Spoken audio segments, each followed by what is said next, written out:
हरे कृष्ण। भगवद गीता दूसरे अध्याय का श्लोक संख्या 15 श्लोक संख्या 14 का ही कंटिन्यूएशन है। इसमें भगवान ने हमको ये सिखाया था कि अर्जुन के माध्यम से हमको ये सिखाया था कि हमको इस दुनिया की जो डुअलिटीज हैं, सुख दुख, मान अपमान, जय पराजय, राग द्वेष, इनसे बाहर निकलना होगा और इनको दृढ़ता से सहन करना सीखना होगा।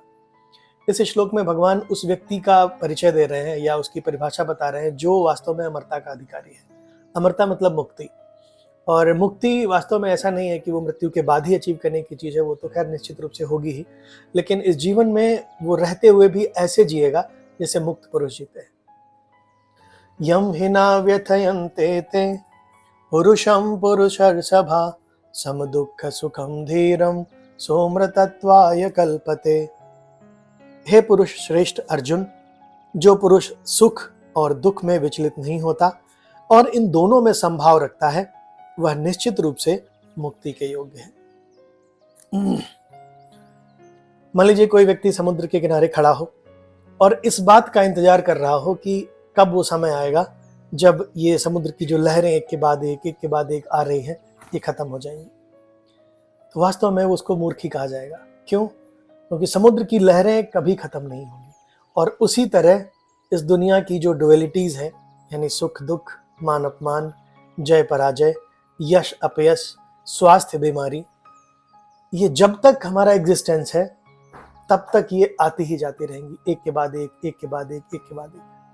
तो भगवान ने हमें ये सिखाना चाहते हैं कि इनको सहन करते हुए हमें अपने मुख्य लक्ष्य जो कि भगवत प्राप्ति है उस पर फोकस रखना चाहिए। इस सिद्धांत में हमको दो बातें हमेशा अपने मन में बनाए रखनी चाहिए।